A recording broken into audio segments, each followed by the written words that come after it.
Irmãos queridos, o texto para o qual gostaria de chamar a atenção da igreja nessa noite encontra-se na carta de Paulo aos Filipenses, capítulo 3.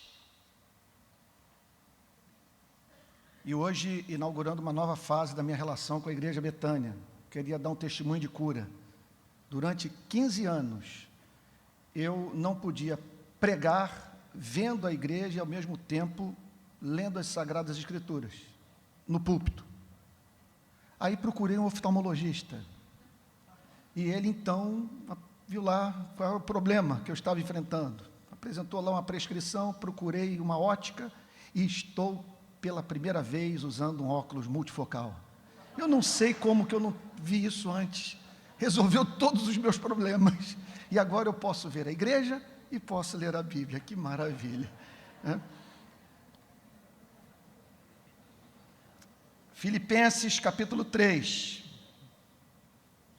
que o Espírito Santo nos auxilie, que haja espírito de sabedoria e graça sobre a igreja Betânia, que seja noite de batismo com o Espírito Santo, noite de testemunho interno do Espírito no nosso espírito, nos certificando que somos filhos de Deus. Que seja noite de vitória sobre antigos conflitos com o diabo. Seja noite em que a beleza de Jesus nos seja revelada e o plano de salvação se torne nítido e amável aos nossos corações. Que haja presença de espírito de sabedoria mesmo, de tal maneira que saiamos daqui encantados com a verdade. Que seja noite inesquecível, que seja usada, Senhor, juntamente com os demais cultos dos próximos meses, para dar início, Senhor, a um dilúvio do Espírito Santo na igreja Betânia. É a oração que nós fazemos em nome de Jesus, com perdão dos nossos pecados. Amém. Filipenses capítulo 3. Quanto ao mais, irmãos meus, alegrai-vos no Senhor. Então, o chamado de Deus para a minha vida é para nós vivermos essa alegria no Senhor. Essa alegria que o mundo não pode dar, essa alegria que é fruto da percepção do fato de que Deus é mais do que Deus existente, é Deus que nos ama, é Deus que nos redimiu dos nossos pecados, é Deus que silenciou a lei, o inferno, o diabo, a morte, a nossa consciência, através do sacrifício de nosso Senhor e Salvador Jesus Cristo na cruz. Então, aqui estamos diante de um fruto do Espírito Santo, essencial para que nós nos transformemos em testemunhas atraentes do Evangelho, e que para que possamos passar por esse deserto de serpentes abrasadoras, sem perdermos a paixão por Deus, sem perdermos aquela capacidade de afirmar a vida em face da realidade da morte, da loucura desse planeta. Alegrai-vos no Senhor.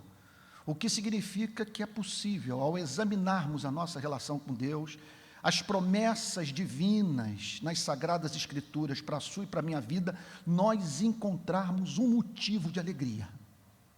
Tudo depende do uso do cérebro, de meditação, de mantermos uma relação direta com esse livro, de mais do que sairmos em busca de experiências místicas, embora haja aquilo que poderíamos chamar de misticismo cristão, mas acima de tudo significa ruminar as Sagradas Escrituras, pegar uma passagem como essa e derramar o coração diante de Deus, e pedir para que o Espírito Santo aplique no nosso espírito, de maneira que possamos provar desse vinho novo, que causa essa alegria incircunstancial, esta alegria plena, esta alegria que tem como fundamento o amor de Deus para as nossas vidas. É uma alegria sobre a qual você pode falar para si mesmo, que tem uma razão de ser, que não precisa de narcóticos para se manifestar, porque é alegria no Espírito Santo. Alegrai-vos no Senhor. A mim não me desgosta, e é segurança para vós outros que eu escreva as mesmas coisas. Então, é a quintessência do ministério pastoral o pastor trazer para o púlpito repetidas vezes certas mensagens, e especialmente aquelas mensagens que poderíamos considerar fundamentos da fé, aquelas que tocam em doutrinas centrais, e sem as quais não há cristianismo, não há igreja, não há salvação, não há alegria, não há batismo com o Espírito Santo, não há avivamento. Acautelai-vos dos cães, acautelai-vos dos maus obreiros. De modo diferente do que nós vemos nos dias de hoje, quando pessoas se levantam, pregadores se levantam contra apóstatas e hereges, e são vistos como pessoas que não estão sabendo lidar com graça com a diversidade de opinião na igreja. No primeiro século, especialmente no ministério do apóstolo Paulo, não havia espaço para, em nome do amor, tolerar heresia na igreja. Especialmente aquele tipo de heresia que é capaz de minar a nossa alegria em Cristo, roubar o nosso prazer de viver, e que transforma Jesus Cristo em Moisés, que nos faz confundir salvação pela graça com salvação pela lei. E é sobre isso que o apóstolo Paulo fala: acautelai-vos dos cães. A palavra no original é essa mesmo, cachorro. Acautelai-vos dos maus obreiros. Existem os bons obreiros, existem os maus obreiros.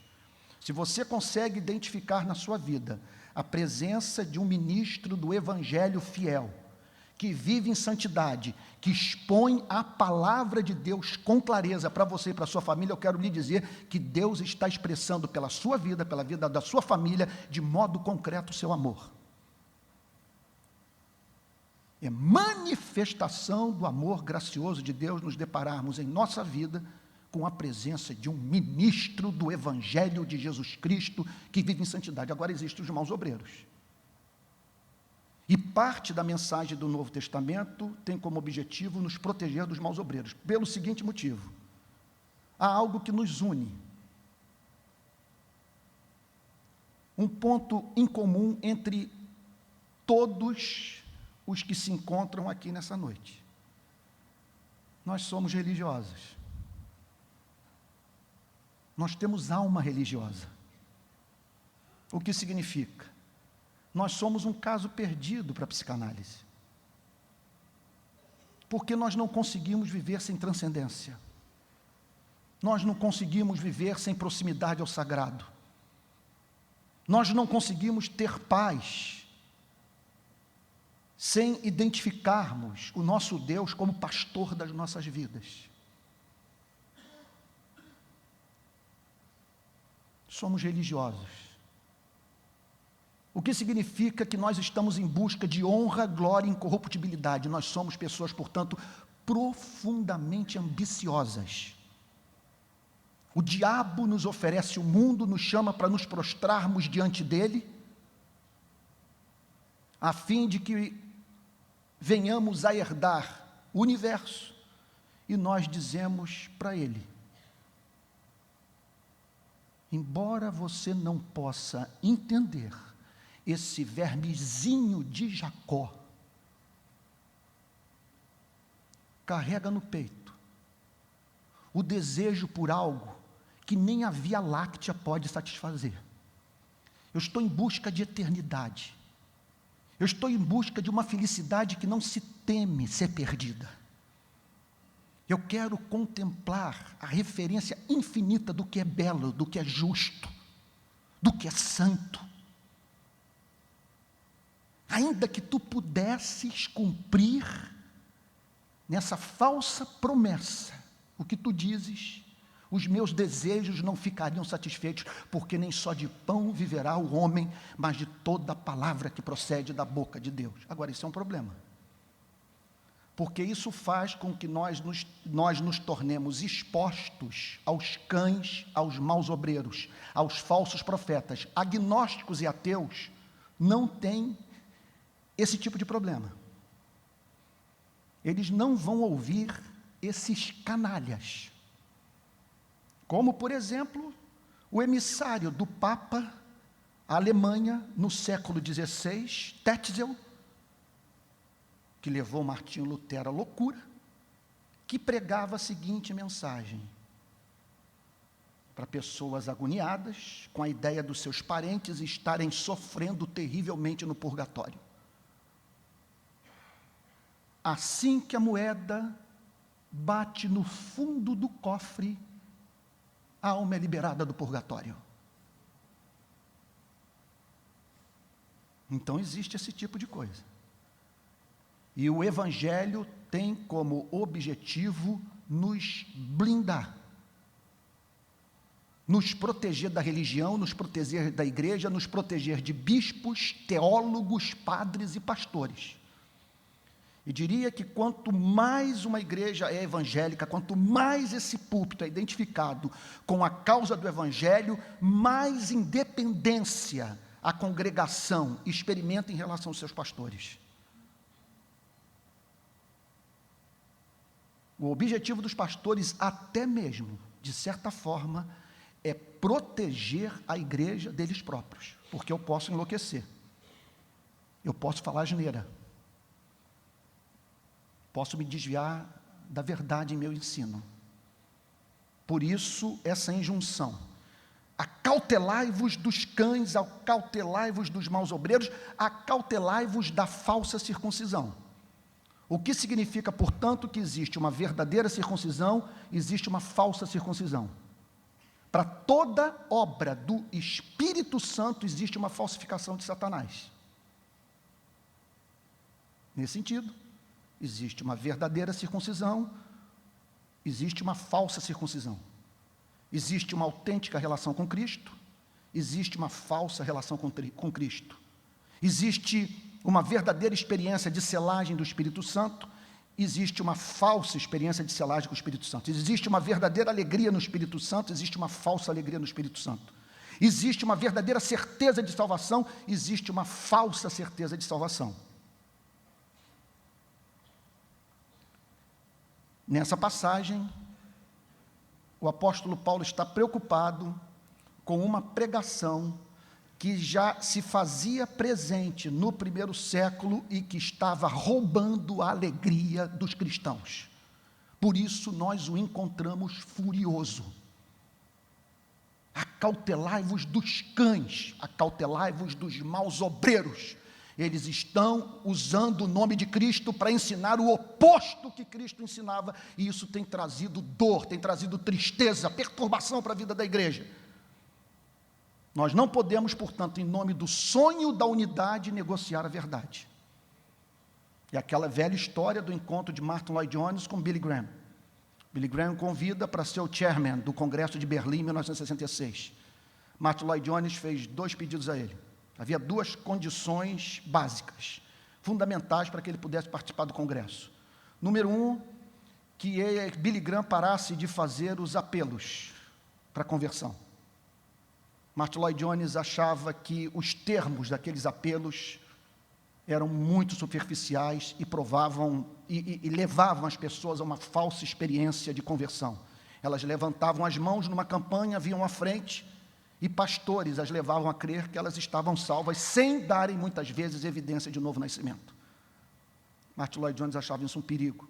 E em segundo lugar, uma segunda condição que ele estabeleceu para que pudesse participar do congresso organizado pela Associação Billy Graham, é que Billy Graham parasse de convidar pastores liberais para fazerem parte da plataforma nas suas campanhas evangelísticas. Então, Martin Lloyd Jones não entendia como que Billy Graham podia colocar na plataforma pastores que não acreditavam que a Bíblia é a palavra de Deus. Ao que Billy Graham respondeu: pois eu gostaria que o senhor soubesse que muitos desses pastores têm dado apoio às minhas campanhas e apoio que eu não encontro muitas vezes nos pastores considerados ortodoxos. Ao que Martin Lloyd Jones respondeu: a base da minha relação com os irmãos na fé não é afabilidade, e sim compromisso com a verdade. Não importa que eles estão sendo afáveis, O importante é que eles estão negando a inspiração das Sagradas Escrituras. Eles estão dizendo que a Bíblia contém a palavra de Deus, e não que a Bíblia é a palavra de Deus. Eles não acreditam na morte sacrificial, vicária, substitutiva de nosso Senhor e Salvador Jesus Cristo. E o apóstolo Paulo, nessa passagem, fala nos mesmos termos: acautelai-vos dos cães, acautelai-vos dos maus obreiros, acautelai-vos da falsa circuncisão. E a partir do verso 3, ele passa a apresentar uma descrição da verdadeira circuncisão, do verdadeiro sinal, da verdadeira cicatriz, marca deixada pelo Espírito Santo no coração de um homem e de uma mulher, e que produz a verdadeira espiritualidade, a autêntica relação com Deus, porque nós é que somos a circuncisão. Então aqui ele está chamando a atenção para o testemunho dado pela verdadeira igreja, o testemunho deixado por aqueles que se relacionavam com Deus a partir da mediação do Evangelho de Jesus Cristo. Não Jesus Cristo mais Moisés, mas Jesus Cristo, Salvador do homem. Porque nós é que somos a circuncisão.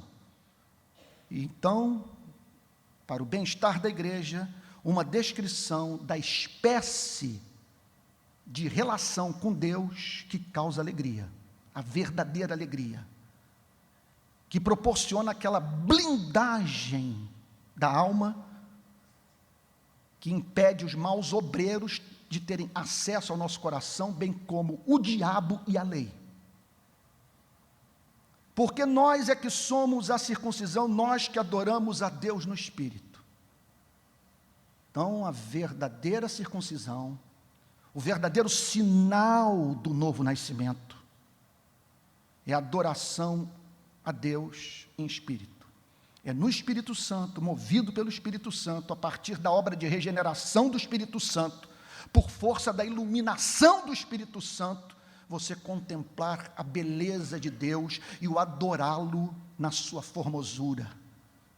Adorá-lo não apenas como Deus onipotente, onipresente, onisciente, mas como Deus santo, santo, santo, e que amou o mundo de tal maneira que deu seu Filho unigênito, para que todo aquele que nele crê não pereça, mas tenha vida eterna.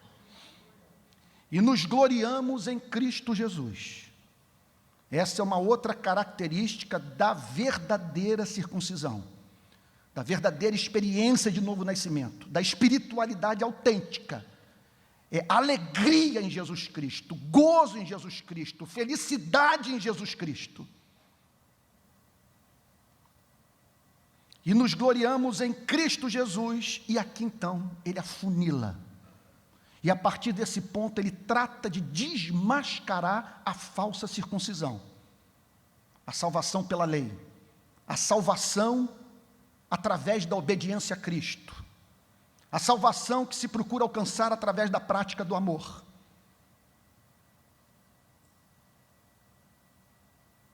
E não confiamos na carne. O que significa? Não confiamos nos nossos esforços, não confiamos nas nossas esmolas, não confiamos nos nossos dízimos, não confiamos na própria circuncisão, não confiamos em Moisés, não confiamos na lei, não confiamos nas nossas visitas às favelas, não confiamos na nossa castidade. O que caracteriza a autêntica vida evangélica é a completa ausência de justiça própria.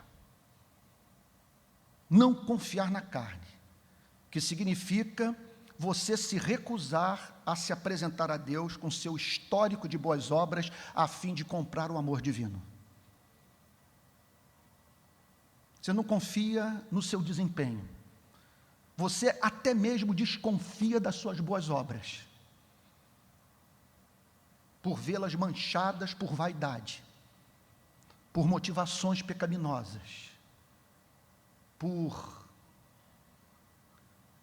mediante o exercício do seu ministério, você construiu um nome na igreja. E aí o apóstolo Paulo, para afirmar o ponto, para dizer que havia absoluta isenção da sua parte, dá o seu testemunho pessoal. Dizendo o seguinte, olha, vou usar aqui o português da rua.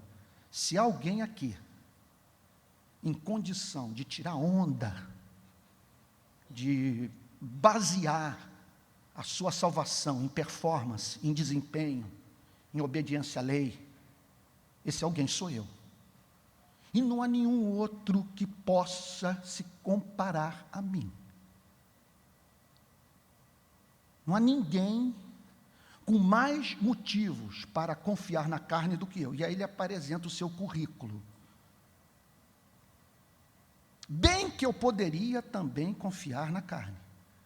Mais adiante ele vai dizer por que ele não confia na carne. Se qualquer outro pensa que pode confiar na carne, eu ainda mais. O que significa o seguinte: ele agia de modo diferente de alguns pastores do nosso país, adeptos da chamada teologia da prosperidade. É uma teologia muito interessante para justificar pastor dirigindo Mercedes-Benz, BMW, comprando jatinho, com os membros da igreja, que vivem nas favelas, nos bairros de periferia, que tiram do seu salário mínimo os 10% para dar para a igreja, julgando que o pastor tem mais que viver nesse padrão de vida, porque Deus chamou os ministros do Evangelho para serem cabeça e não serem cauda. Só que o apóstolo Paulo está aqui pregando contra ele. A mensagem não lhe era conveniente.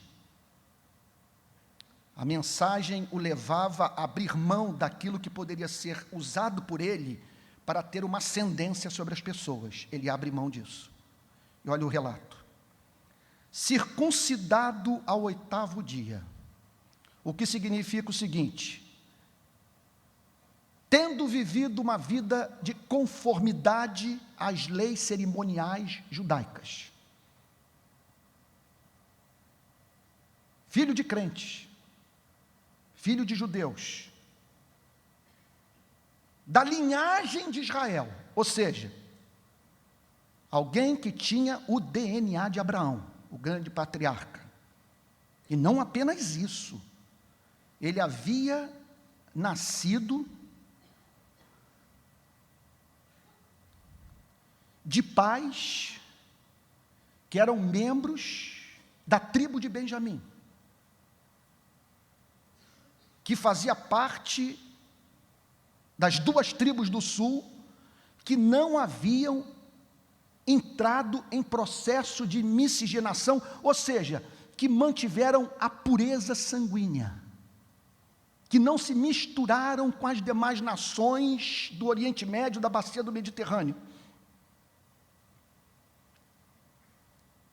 Da tribo de Benjamim, hebreu de hebreus, ou seja, não era um prosélito, não era um gentio, um pagão que havia se convertido ao judaísmo, hebreu de hebreus. Quanto à lei, fariseu, membro da seita mais radical do judaísmo. Quanto à lei, quanto à relação com o Antigo Testamento, os 10 mandamentos, Moisés, eu seguia o padrão de moralidade da seita mais radical do meu país. A seita dos fariseus, que praticava até mesmo na perspectiva, repito, de comprar o amor divino, o que a Bíblia não prescrevia. Como, por exemplo, jejuar 2 vezes por semana. Quanto ao zelo, e a lei enfatizava esse aspecto da moral, o fervor de espírito, quanto ao zelo, quanto ao fervor, quanto à paixão, quanto ao compromisso de coração com o judaísmo, eu era perseguidor da igreja. Ao identificar a igreja como seita do judaísmo, fiz o que estava ao meu alcance para livrar Israel desta praga, desta idolatria, deste falso profeta chamado Jesus Cristo. Quanto à justiça que há na lei, irrepreensível. Então, ele fala da sua sujeição às leis cerimoniais e o que era mais difícil, a sua sujeição às leis morais. Quanto à justiça que há na lei, quanto àquela justiça que habilita o homem a ser considerado justo aos olhos de Deus, mediante a obediência à lei, eu vivia simplesmente de modo irrepreensível. Foram anos e anos de obsessão com a ideia de ver Deus sorrindo para mim através de trabalho duro. Então, nós estamos aqui diante, e aqui é um ponto importante de ser frisado, nós jamais entenderemos os versículos que vêm a seguir se não levarmos em consideração o fato de que as verdades que se seguem a esse testemunho que o apóstolo Paulo deu de si mesmo, são verdades que se tornaram especialmente comoventes para um homem que viveu uma vida muito diferente da vida que a maioria dos cidadãos desta cidade, deste estado, deste país vivem. Porque nós não estamos falando aqui de um homem que se considerava infeliz e que buscava em Deus uma felicidade que ele sabia que não podia encontrar em nenhum outro lugar. Nós não estamos falando sobre isso. Nós estamos falando de um homem que acreditava que Deus existe, que Deus é santo, que há aquilo que Deus não tolera, e que o que Deus não tolera representa uma provocação à sua justiça, e sua justiça o move a punir quem deliberadamente transgride sua vontade. O apóstolo Paulo acreditava nesse tipo de coisa. E em conexão a isso, fez o que estava ao seu alcance para não ser lançado no inferno, para não perder sua alma, a fim de encontrar a salvação mediante o suor do seu rosto. Da mesma maneira, ninguém vai entender a reforma protestante enquanto não entrar na mente de Martinho Lutero. Eu diria que está me vindo iniquidade, sandice, eu não sei como expressar a repulsa, a desonestidade intelectual, especialmente de historiadores marxistas,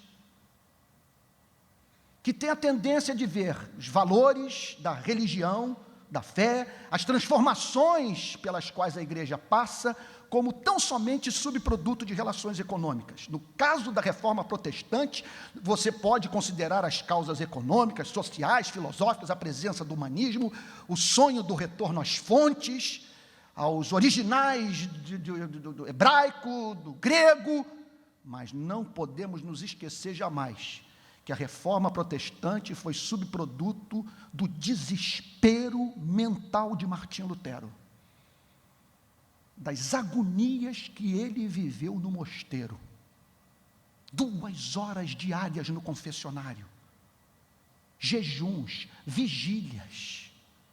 E ele conta nos seus sermões, em vários sermões, nos mais diferentes períodos da sua vida, o quanto ele trabalhou duro para encontrar um Deus que o amasse. E tudo que ele encontrou foi irritabilidade, ódio. Ele conta, eu via no mosteiro, os meus amigos, eles usavam as roupas mais grossas que mais feriam o corpo, passavam horas em oração, acordavam cedo, viviam uma vida frugal, mas o que me impressionava é que quando chegava a hora da morte, eles demonstravam maior pavor do que os ímpios. Foi aí que Lutero entendeu, não é possível. Jesus Cristo jamais foi visto por mim como um amigo. Se eu for ser sincero, eu sempre lidei com Jesus Cristo como se ele fosse um segundo Moisés. Eu tinha raiva de Deus. Contudo, não queria ser lançado no inferno. E o testemunho dele é justamente esse. O caminho, na minha época, mais rápido e seguro para o céu, era a vida monástica. E foi o que eu tratei de fazer. Então é o seguinte, eu estou trazendo nessa noite uma mensagem, especialmente nos textos que nós vamos passar agora a examinar. Isso é um problema sério. Que só vão despertar o interesse de pessoas que creem que Deus é santo, que Ele julga os pecadores e que nós precisamos nos reconciliar com Deus a quem ofendemos. Se você não crê nisso, é insuportável ler o capítulo 3 de Filipenses. Se você imputa aos seus pais as responsabilidades ou a responsabilidade dos seus atos, essa mensagem não vai lhe dizer nada. Se você acredita que Deus é um Deus de amor, e que no final da história esse amor vai prevalecer e Deus vai perdoar todos, se essa é a sua certeza, esse texto realmente não vai enxugar lágrima, não vai comovê-lo, não vai fazer com que você chame Jesus Cristo de lírio dos vales, estrela da manhã, não vai impulsioná-lo a cair aos pés de Jesus, banhar os seus pés com suas lágrimas, enxugar com seus cabelos e quebrar o vaso de alabastro. Porque esse tipo de relação com as Escrituras, com Jesus Cristo, com a adoração, é próprio de quem provou o inferno, de quem se desesperou, de quem chegou ao ponto de não saber o que fazer com sua própria alma, até o momento que ouviu a canção do Evangelho, e conheceu um Jesus que é a favor do homem, que não é contra o homem, um Jesus que diz, vinde a mim, todos vós que estáis cansados e sobrecarregados, que eu vos aliviarei. Verso 7.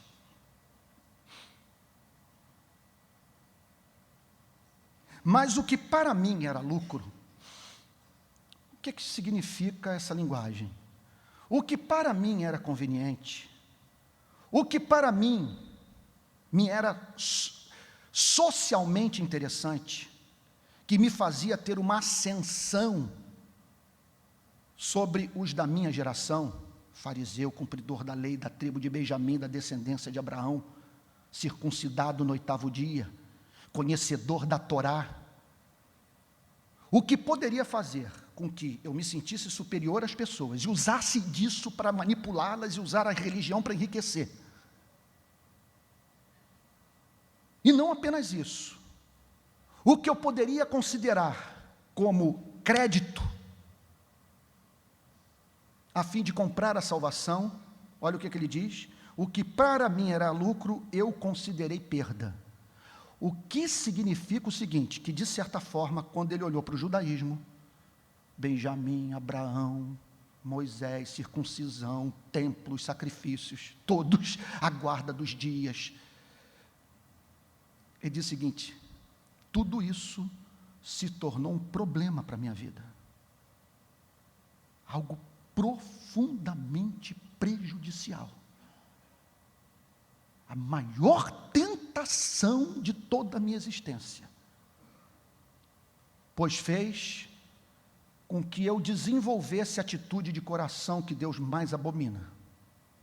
Pois a Bíblia diz que Deus resiste aos soberbos, mas aos humildes concede sua graça. Então nós estamos aqui de um homem apavorado com a ideia de ter nascido numa família presbiteriana, de ter participado de vigílias, de projetos sociais, de ter dado sopa nas madrugadas para os pobres da cidade. Alguém que olhou para isso e disse o seguinte: Pai Santo, isso pode me privar de Cristo, isso pode me privar da salvação.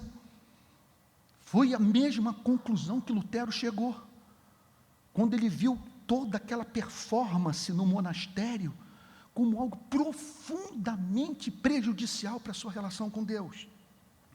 Mas o que para mim era lucro, isto considerei perda por causa de Cristo. Notem bem, perda por causa de Cristo. Ele não está menosprezando os benefícios que ele pôde oferir dessa cultura. E o quanto essa cultura, o quanto Moisés o preparou para receber Jesus Cristo.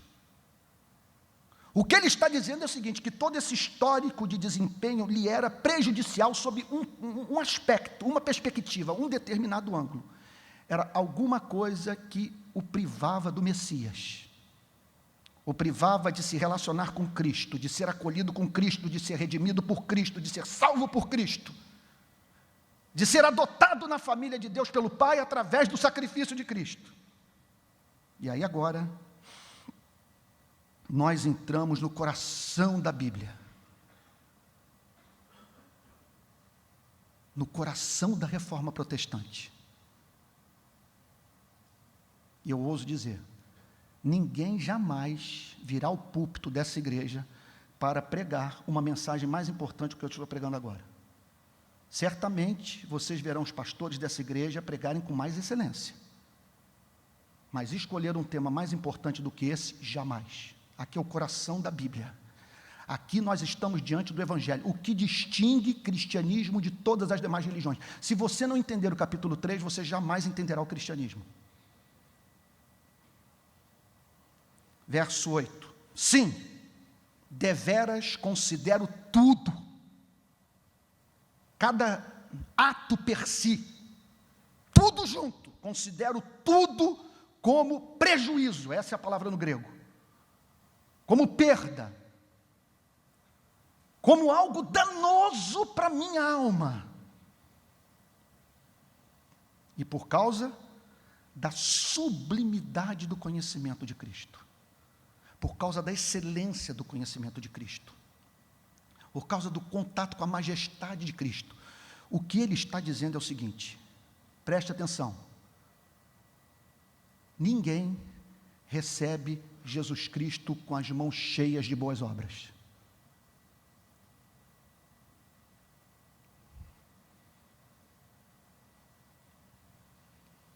Esse é o ponto.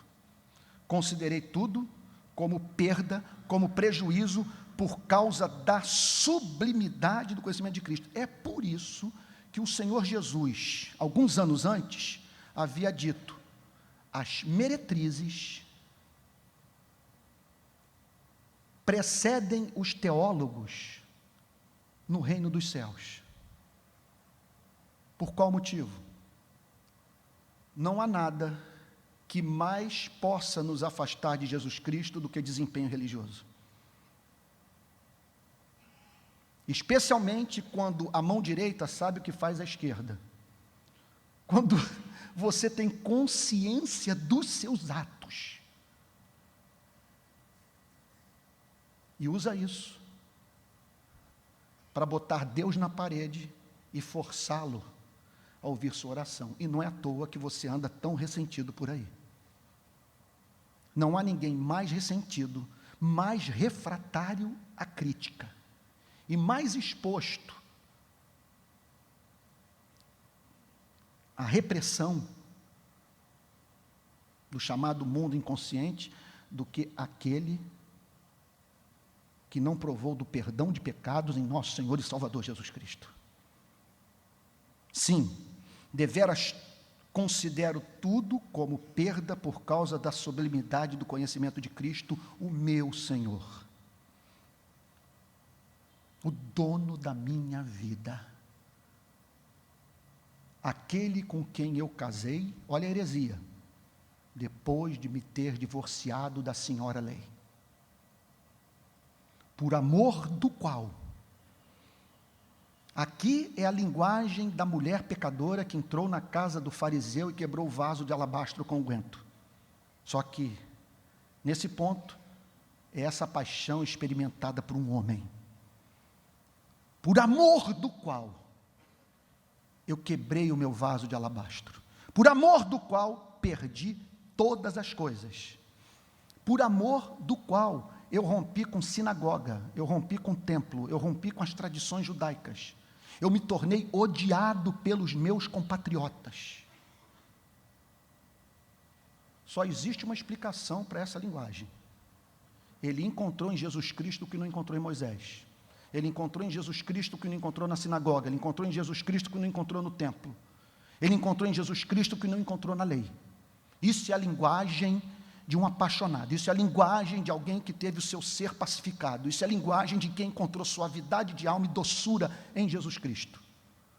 Isso é a linguagem de alguém que parou todas as buscas, todas as peregrinações, ao encontrar Jesus Cristo, o amante da sua alma, o seu Salvador, o seu Redentor, o Cordeiro de Deus, que tira o pecado do mundo, como disse João Batista, por amor do qual perdi todas as coisas. E aqui, se você às vezes me acha um pouquinho bombástico, talvez até mal educado no púlpito, olhe para essa linguagem, por amor do qual perdi todas as coisas e as considero como refúgio. E aí você vai para o original, a palavra refúgio, os sentidos vão de lixo até excremento de animal. Então você pegue castidade, uma vida vivida em função de não se envolver em adultério. Você pegue guarda da Páscoa, guarda da festa dos tabernáculos, peregrinação a Jerusalém, jejum semanal. E esse homem, após o encontro com Cristo, meu Deus, ele é levado à compreensão que apresentar todo esse histórico de boas obras a Deus, na perspectiva de ganhar a sua salvação, representa você oferecer ao Criador excremento.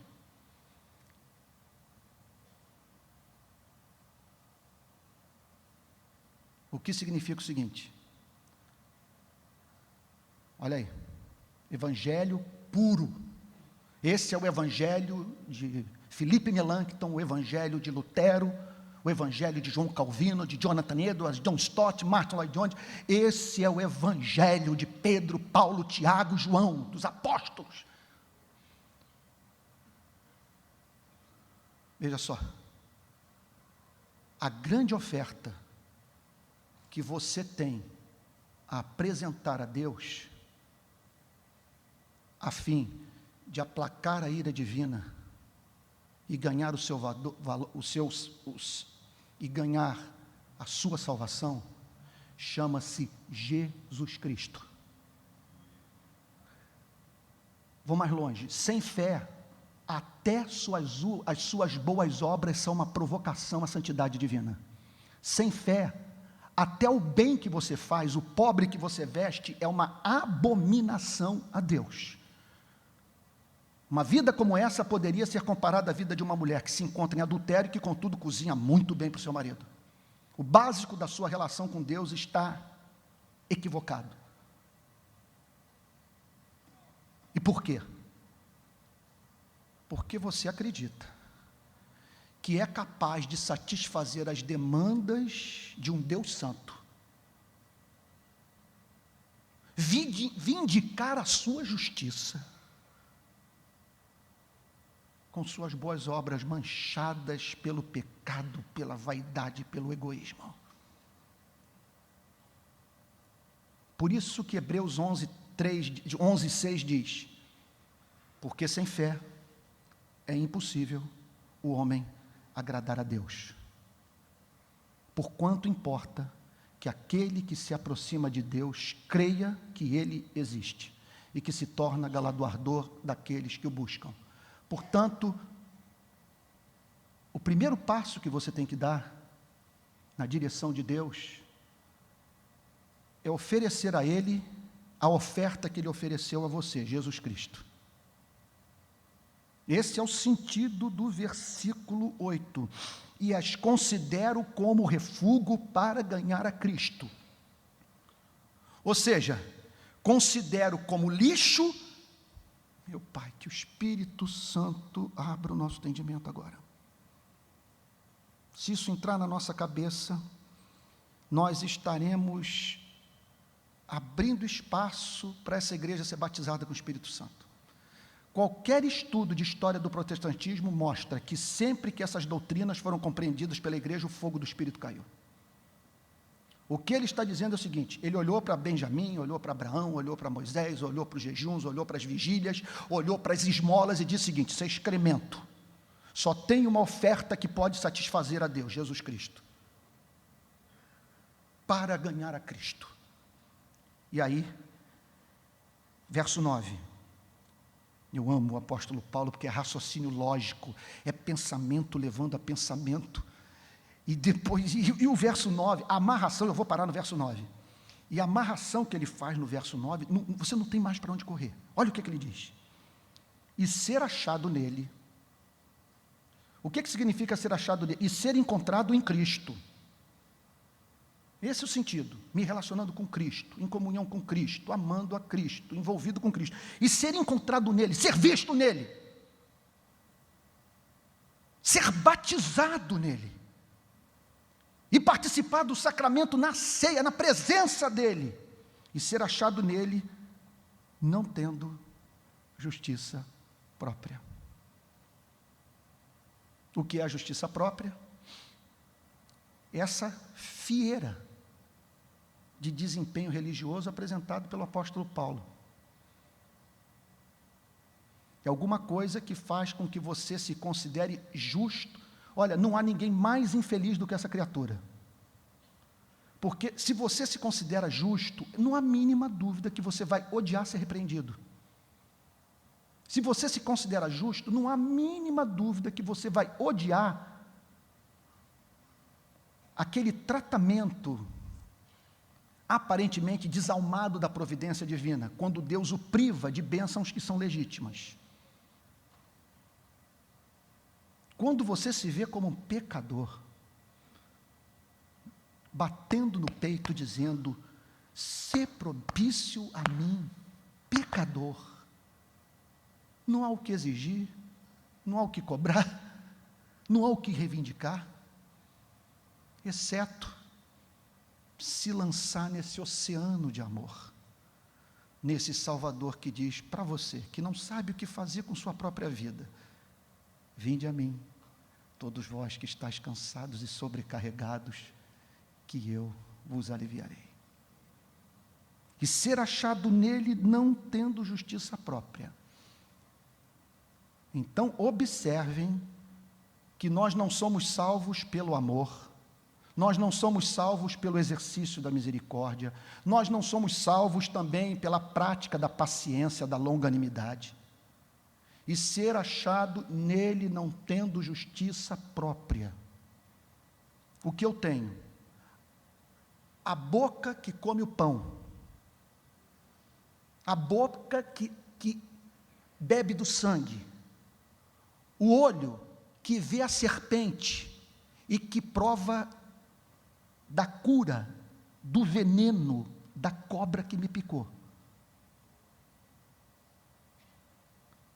O nome disso é fé, que não pode ser confundido com amor.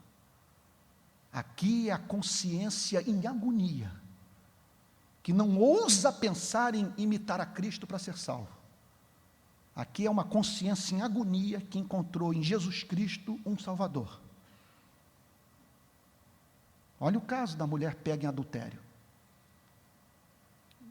Vêm os religiosos da época com Moisés, com a lei, e apontando para Levítico, e dizendo, o livro de Levítico diz que mulheres apanhadas em adultério devem ser apedrejadas. O que a Bíblia descreve? Quem dentre vós estiver sem pecado, seja o primeiro que lhe atire pedra, aquela história toda que nós conhecemos. Mas o final que é interessante. Filha, onde estão os teus acusadores? Ninguém te condenou? Nem eu tampouco te condeno. Vá e não peques mais. O que significou o seguinte: Jesus se interpôs entre ela e a religião, entre ela e Moisés, entre ela e o livro de Levítico, entre ela e o diabo, entre ela e a sua consciência. Não se relacione com religião sem Jesus Cristo. Vou mais longe. Não leia esse livro sem Jesus Cristo. Ler esse livro sem Jesus Cristo é trazer tormento para a sua vida. Esse livro é terrível. Não leia o Antigo Testamento sem Jesus Cristo. Não leia a Torá sem Jesus Cristo. Não leia o Decálogo sem Jesus Cristo. Não estude a vida de Jesus Cristo sem Jesus Cristo. Você vai enlouquecer. Não leia a Bíblia sem o capacete da salvação. Não leia a Bíblia sem ter a certeza que o sangue de Jesus Cristo nos purifica de todo pecado. E que depois de uma noite de devaneio de loucura, se você amanheceu com o seu coração contrito, você vai ouvi-lo dizer, nem eu tampouco te condeno, vai e reconstrua a sua vida.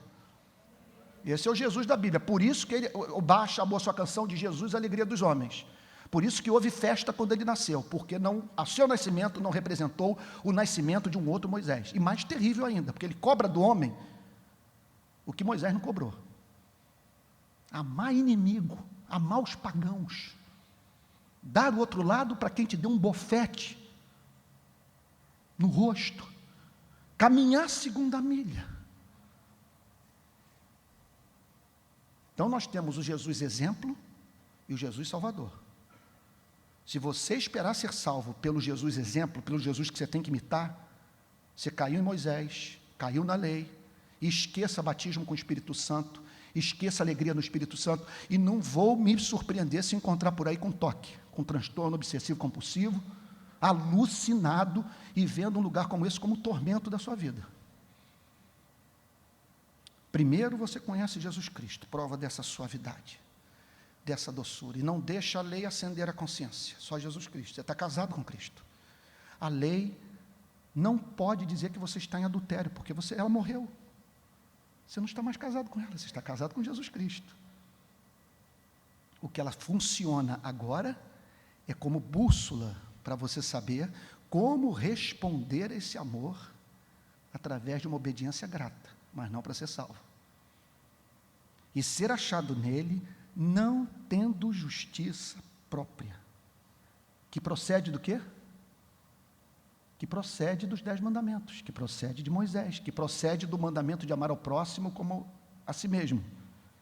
E ser achado dele, não tendo justiça própria. Quer dizer, se para ser salvo, se para me relacionar com Deus através de Cristo, eu tenho que abrir mão da justiça própria, então que tipo de justiça me torna agradável a Deus? Só pode existir uma. Ele está falando aqui de justiça infundida, e está falando de justiça imputada. Essa é a grande diferença entre católicos e protestantes. Lutero ficou enlouquecido quando ele viu os protestantes da primeira geração quebrando igrejas católicas, destruindo imagens. No comentário aos Gálatas, ele diz o seguinte: parem com essa loucura! Se eu soubesse que minha pregação ia causar tanta divisão, tanta seita, e tantos fanáticos iam surgir, eu não teria começado a reforma. Será que vocês não entendem que a doutrina da justificação pela fé é suficiente para arrasar com o papado? Basta essa doutrina ser pregada. Se ela for pregada, as pessoas estão emancipadas do Papa, dos bispos, dos vigários, do vigário geral, dos teólogos, dos mosteiros, da lei, da tradição. Estão livres. E elas não vão ver mais necessidade de ir para o mosteiro para herdarem a salvação. Será que eles não entendem isso? Preguem a palavra de Deus e ela por si só vai operar. Não precisa quebrar a imagem. Então, e ser achado nele, não tendo justiça própria que procede da lei, senão a que é mediante a fé em Jesus Cristo. A justiça que é mediante a fé. Se é mediante a fé, não é mediante as obras.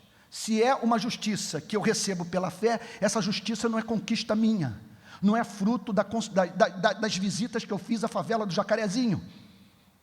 Ela resulta da imputação da justiça de Cristo a mim, pois morreu a nossa morte para vivermos a sua vida.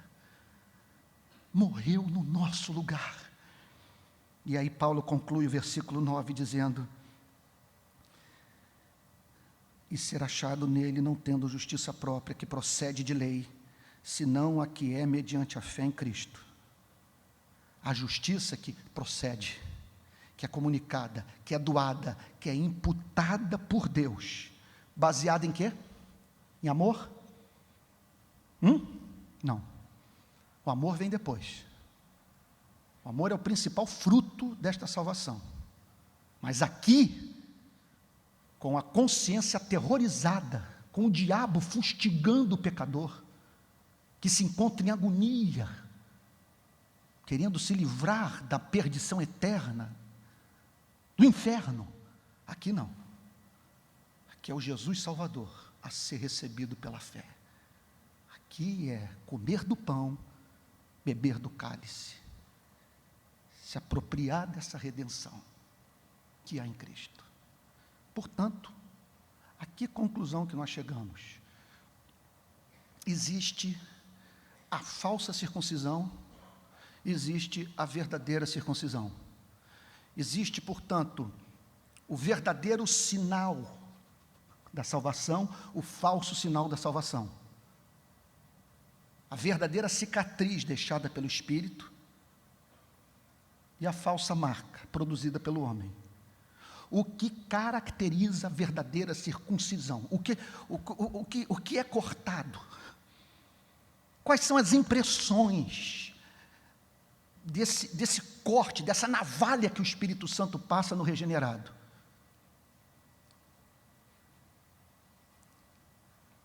Oferecer ao Pai Jesus Cristo. Isso é adorá-lo no Espírito. Adorar a Deus em Espírito é oferecer Jesus Cristo ao Pai.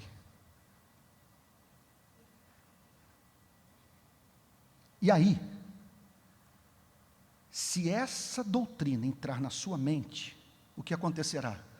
Você estará blindado. Cães, maus obreiros, não entrarão na sua mente. Não o levarão para o inferno. Recebi agora uma turma, mas gente de primeira, sabe, de sinais evidentes de que passou por uma obra de regeneração. Estão vindo de uma igreja do Rio de Janeiro. Não aguentavam mais o despotismo, a falta de transparência, o padrão de vida vivido pelo pastor, a arrogância. E quando eles fizeram menção de ir embora, o pastor deu a entender que eles sairiam. Na verdade foi o que ele falou: vão sair, mas vocês não saem com a minha bênção. Uma vez uma pessoa me procurou dizendo o seguinte: você pode sair, mas você não vai se acertar em igreja nenhuma. Você não vai sair daqui com a minha bênção. Quando você crê na doutrina da justificação pela graça mediante a fé, você manda uma banana para os falsos obreiros. Você está livre. Olha, eu vou dizer o seguinte: essa pregação protege de mim. Porque o que a religião faz? Qual é a cabeça de ponte da religião? Os seus dramas de consciência. É aí que o pastor o desossa, tira cada centavo do seu bolso, constrói um império. Quanto mais dependente você se torna da estrutura eclesiástica para ser salvo, mais afastado você se encontra do Evangelho. Quanto mais próximo da verdade do Evangelho, mais você desenvolve independência com relação à religião, seus credos e o que faz, portanto, com que você prove da alegria do versículo 1. Alegrai-vos no Senhor. Você só vai se alegrar no Senhor quando conhecer Jesus Cristo. Abrir mão de toda a justiça própria. Ver o seu histórico de desempenho religioso como excremento. E não ousar, portanto, oferecer lixo ao Deus Santo, que só pode se satisfazer com uma oferta sem defeito, sem mácula. Portanto, a primeira manifestação de obediência a Deus, que Deus espera encontrar na sua e na minha vida, é fé em Jesus Cristo. Crer na sua palavra. E aí, a partir daí, dessa suavidade de alma, você vai praticar boas obras. Não para herdar o reino dos céus, mas porque você já é filho de Deus. Acaba a compulsão. Acaba a neurose. A igreja deixa de se transformar numa usina de neurose. E você passa a viver a liberdade dos filhos de Deus, vivendo uma vida de independência em relação aos falsos profetas, com a alegria do Espírito Santo em seu coração, com Jesus Cristo reinando sobre sua consciência para a glória de Deus o Pai. Gente, eu concluo dizendo o seguinte: como que o Evangelho é maravilhoso. Que bênção ser crente e se relacionar com Deus através de Jesus Cristo. Que Deus abençoe.